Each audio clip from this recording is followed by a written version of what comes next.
Hey friends, how you doing? Welcome back to my channel, or welcome if you're new here. I am the TheTranspondster, and today I am building a tiny 32 tile home, so technically a micro home in Mount Komorebi in The Sims 4. This one is designed for a couple who fell in love with the world while traveling and decided to live here for a few years. They are actually my roommates to lovers couple, so they are friends when they move here, but I mean that quickly becomes something a little more than friends, which is kind of the storyline we were hoping for. But because of that, they have a small, simple, and budget-conscious home, because this was kind of a long-term goal while also still being one of those spur-of-the-moment adventurous decisions. So we've built this on a smaller lot in Senbamachi. I hope I'm pronouncing that right.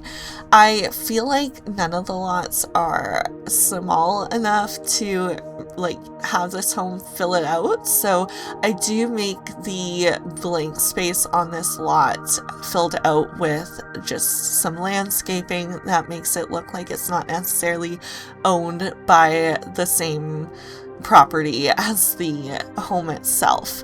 With tiny homes, I like to start with a the floor plan first, so that I can make sure that I'm not overusing my tiles and figuring out exactly what tier of tiny home we're working with. I really had the goal of making this the smallest one, and I'm really proud that I hit it and that the style hits as well. We even have a separate bathroom and bedroom here, so yeah, I think the floor plan turned out very well in this one.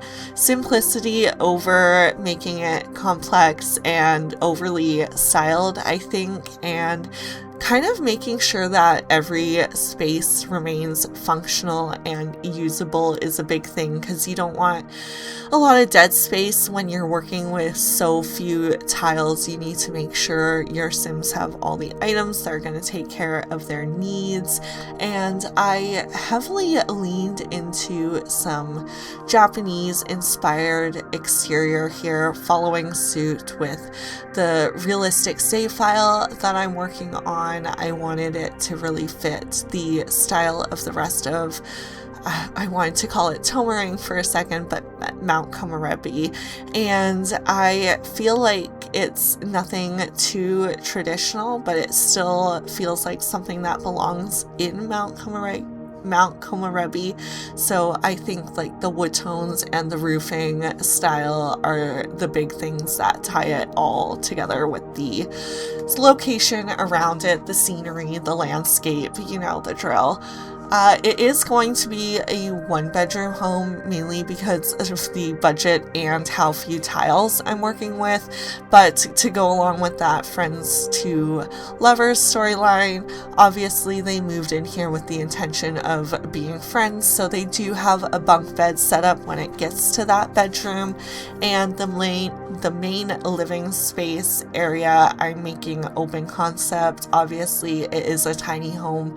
We don't have a lot of room to play around with extra walls and doors taking up tile spaces from functionality, so open concept was the way to go, combining kitchen, dining, living to make everything sort of also feel a little bigger than it actually is. And I use these cube shelving above the large windows there, the windows, to make it feel nice and open, with the outside a little more spacious, but then the added storage, because obviously this is a tiny home, you're gonna run out of storage pretty quick. So I like having the extra space to put your knickknacks and add personality to the home as well, showing off the Sims that kind of live here, and nothing too full of clutter, because again, it's a tiny home. On the large windows, I did really want to have blinds because it seemed very open to this kind of downtown area, which, you know, we do want that privacy, especially if we're kind of taking things to the next level in our relationship. I do end up having to play around with this kitchen a little more off camera when it came time to take my little video walkthroughs. I realized that I couldn't use some of the items here, so I did go back and tweak it a little bit, which you might notice when it comes to those walkthroughs, but no promises there. I just want to be upfront that it won't look identical to how we sort of leave it off here. You can already tell I played around with this sink a lot, and I do make sure to get some added appliances in here too, so I feel like that added an extra hurdle. We have the rice cooker, and then I want to say I got the Instant Pot in here, but yeah, there it is. So we do have some different ways to cook other than the oven, which might be affected when it comes to the very end of this build. We might have had to get rid of the stovetop in order to make the sink work, but we still may have used an oven. So again, pay attention to those screenshot kind of walkthroughs at the end, and you'll see exactly what I mean by all this kitchen switcheroo stuff. When it comes to the bedroom, I did want to keep it kind of simple and cozy too, so again, we're not going crazy with clutter in here. I do leave some of the spaces empty, but I did want to make it feel really lived in as well, because I mean, there's two people here. They're gonna have a decent chunk of stuff between the both of them, and I wanted to make sure that it kind of fit their personalities too. They are a little bit more on the creative side. One of them is I believe I made him a journalist, and then I gave her a creative hobby as well. She might be into drawing. I can't remember 100%, but I will link the creative sim at the end of this video, so if you're interested in learning more about the couple that lives here, feel free to click that at the end. It kind of helps support me to let the algorithm know that you're interested in watching my videos, and maybe they'll show you a couple more here and there. So onto this bedroom, I keep kind of foreshadowing. It is literally nothing special. It is a super tiny room, but it is fully functional.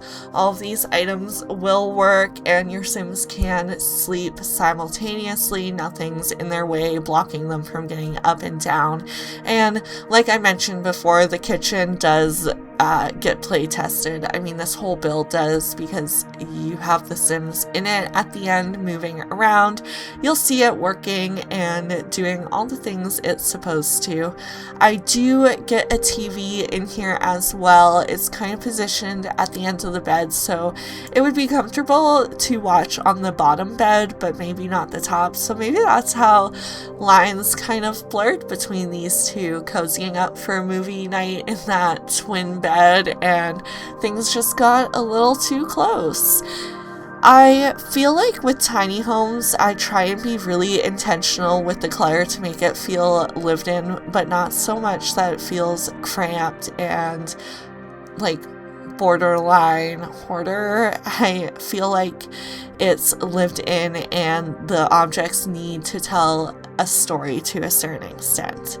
I really imagine this being like a temporary chapter for the couple that lives here, so it's really fun for the time being, but this isn't their long-term home. They're going to eventually move on, probably move back home to their warmer climate. Maybe they're from, you know, Brindleton Bay, or even Senbamachi, I feel like maybe they really needed a change in lifestyle, and this is the one that called the most to them, and they kind of bonded over that love for this culture too.